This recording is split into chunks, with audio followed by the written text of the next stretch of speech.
ఇప్పుడు ఆంధ్రప్రదేశ్ ప్రభుత్వము two down పేరుతో విద్యుత్ ఛార్జీలు తగ్గించుకుంటూ వస్తుంది. అది చంద్రబాబు నాయుడుకున్న చిత్తశుద్ధి. అదే చిత్తశుద్ధి మిగతా పాలకులకు కూడా ఉంటే పెరిగిన రేట్లు చాలా వరకు తగ్గుతాయండి.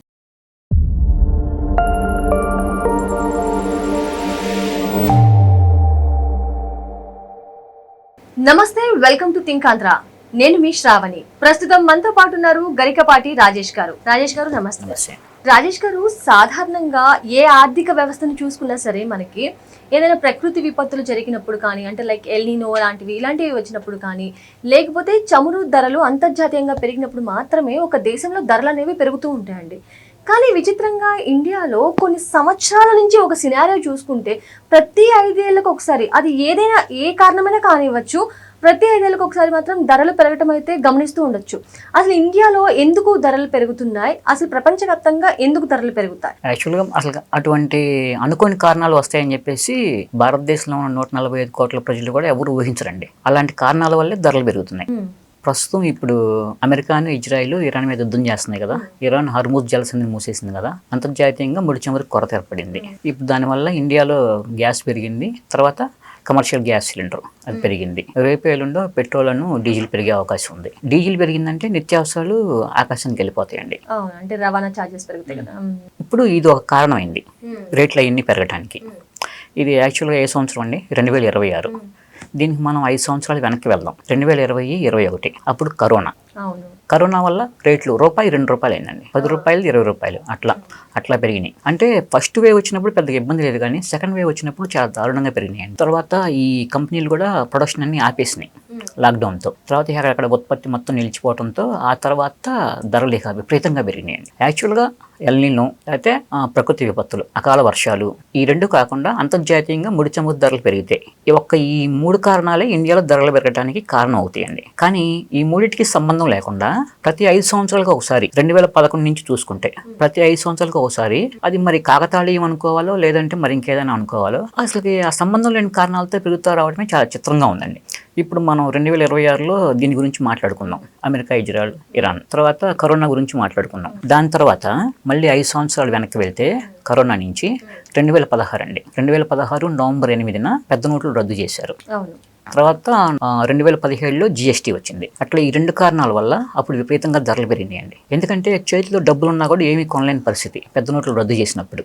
అప్పుడు ఏమవుతుంది, అన్నీ మొత్తం దాదాపు 86% అండి. అవన్నీ కూడా ఇంకా చిత్తుకాయితలాగా మారిపోయినట్లెక్కగా ఏటీఎంల దగ్గర లేకపోతే బ్యాంకుల్లో జనాలు పోటెత్తారు.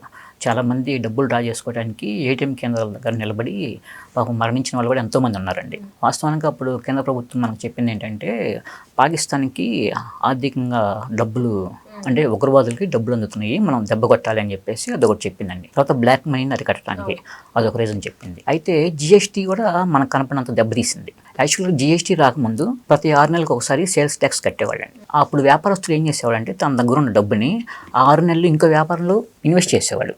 చేసినప్పుడు అక్కడ అమౌంట్ రొటేట్ అవుతూ ఉంటుందిగా, ఇంకో వ్యాపారంలో కూడా ఇక్కడ రొటేట్ అవుతూ ఉంటుందిగా, 6 మంత్స్ తర్వాత కట్టేవాడు. అట్లా కాకుండా ఇప్పుడు GST రావటం వల్ల ఎవ్రీ మంత్ కట్టాల్సి వస్తుంది. అప్పుడు అమౌంట్ ఎక్కడ రొటేట్ అవుతుంది అంటే వ్యాపారస్తుల చేతిలోనే డబ్బులు ఉండట్లా. అట్లా యాక్చువల్గా దాన్ని తీసుకెళ్ళి నెల GST రూపంలో కట్టేస్తున్నాడు. అంటే ఆ రోజు పెద్ద నోట్ల రద్దు, ఆ GST వీటన్నిటి వల్ల కూడా ధరలు విపరీతంగా పెరిగినాయి. ఎందుకంటే చేతిలో డబ్బులు అందుబాటులో లేక, అంటే ప్రింటింగ్ అప్పటికప్పుడు అవ్వలేదండి, చాలా టైం తీసుకుంది. తర్వాత ఎప్పటికో అయింది. ఇది మెయిన్ రీజన్ పెరగటానికి. అక్కడ 2016 నుంచి మళ్ళీ ఇంకొక 5 సంవత్సరాలు వెనక్కి వెళ్దాం. 2011-12 అప్పుడు యూపీఏ గవర్నమెంట్ ఉంది, 2G స్పెక్ట్రమ్, తర్వాత బొగ్గు కుంభకోణం.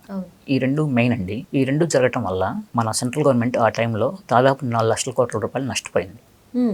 2G స్పెక్ట్రమ్ అంటే ముందు వచ్చిన కంపెనీలకి 2G స్పెక్ట్రాన్ని కేటాయించేశారు. వాస్తవానికి వాటిని వేలం వేసి ఇవ్వాలి, కానీ అప్పుడు ప్రభుత్వం అలా చేయాల. దానివల్ల ఏమైందంటే 1,76,000 కోట్ల కుంభకోణం జరిగిందండి 2G స్పెక్ట్రమ్ అంటే.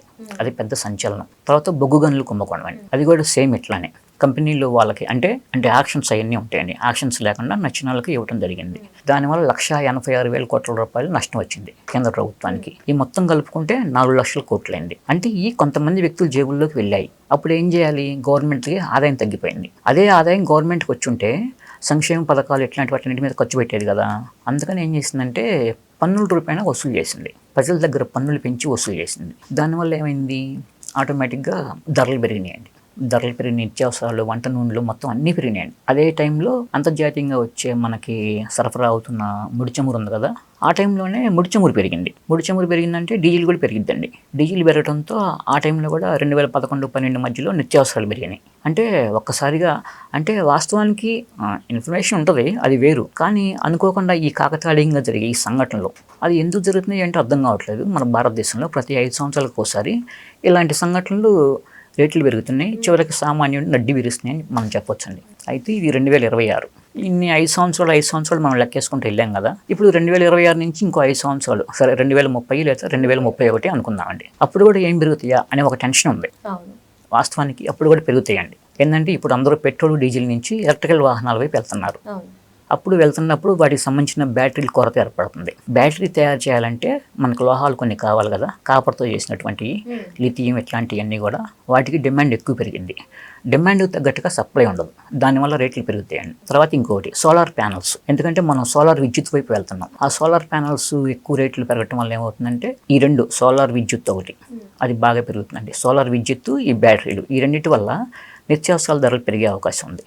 ఎందుకంటే కంపెనీలు వాటికి అవసరమైనంత ప్రొడక్షన్ రాదు. అది రానప్పుడు ఏమవుతుందంటే ఉత్పత్తిని తక్కువగా చేస్తాయి. ఎక్కువగా చేయాలంటే ఏం చేయాలి, అది మొత్తం హెవీగా రావాలి. అది హెవీగా వచ్చి వీళ్ళు ప్రొడక్షన్ ఫాస్ట్గా చేసి మార్కెట్లోకి రిలీజ్ చేయాలి. కానీ అట్లా చేయవు. అది లేటుగా వచ్చినప్పుడు ఆ పడిన నష్టాన్ని కంపెనీలు ఏం చేస్తాయంటే ఈ ధరల్లో చూపిస్తాయి. అంటే బయటికి ₹1 పంపించాల్సిన వస్తువుని ₹2 పంపిస్తుంది. అక్కడ చివరికి అంతిమంగా నష్టపోయేది ఎవరు? ప్రజలు. సరే రాజేష్ గారు, మరైతే నాకు ఇక్కడ ఒక డౌట్ వస్తుంది. అదేంటంటే నార్మల్ గా ఇప్పుడు ఒక సంక్షోభం వస్తుంది, ఆ సంక్షోభాన్ని అడ్డు పెట్టుకుని రేట్లు అయితే పెంచేస్తున్నారు. ఫర్ ఎగ్జాంపుల్ ఇప్పుడు చూడండి, మొన్న ఈ మధ్య గ్యాస్ సిలిండర్స్ దొరకట్లేదు, గ్యాస్ సప్లై లేదని చెప్పేసి హోటల్స్ లో కానీ ప్రతి చోట కూడా దీన్ని ఒక సాగుగా చూపిస్తూ ₹10 నుంచి ₹20 ఒక డబల్ రేట్లు చేసిన సందర్భాలు ఉన్నాయి. అంటే బయట తినే టిఫిన్స్ కానీ అవన్నీ కూడా చాలా రేట్లు పెంచేసేసారు. సో ఇప్పుడు గ్యాస్ దొరుకుతూ అంత నార్మల్ అయిపోయిన తర్వాత కూడా అదే సంక్షోభంలో ఏ రేట్లు అయితే ఉన్నాయో అవే రేట్లను కొనసాగిస్తున్నారు.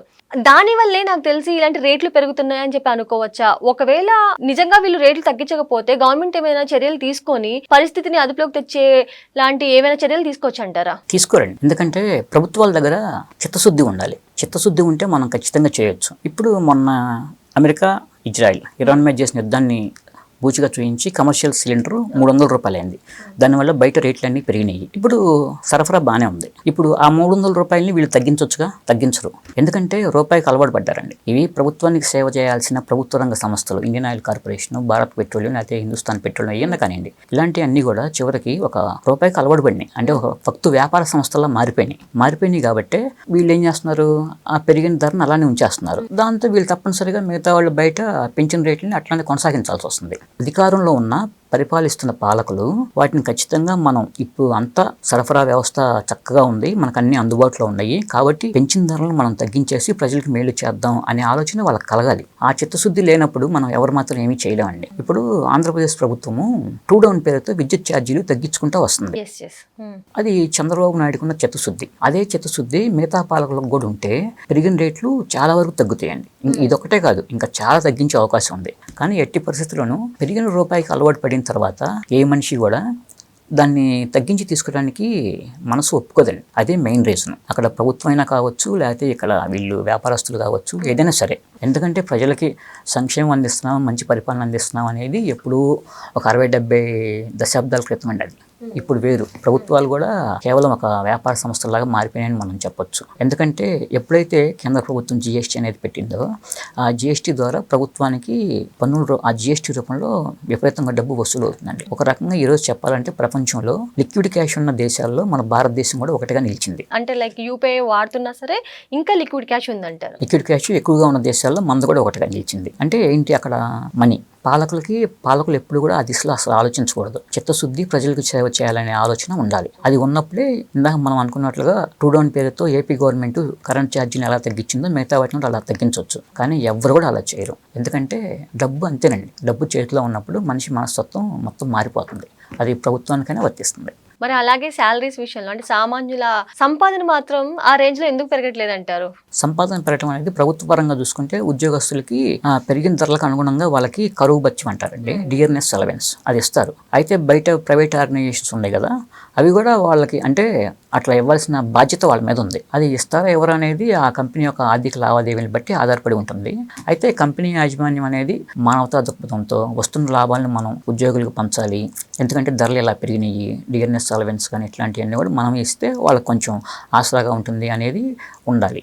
అదే ఆ చిత్తశుద్ధి అనేది అందరికీ ఉండాలని చెప్తున్నాను నేను. అది ఉంటే మొత్తం అందరూ బాగుంటారు. ప్రభుత్వం దగ్గర చిత్తశుద్ధి లేనప్పుడు లాభం కోసం వ్యాపారాలు చేసే కంపెనీల దగ్గర మాత్రం ఏముంటాయండి? ఉండవు కదా. థ్యాంక్ యూ రాజేష్ గారు.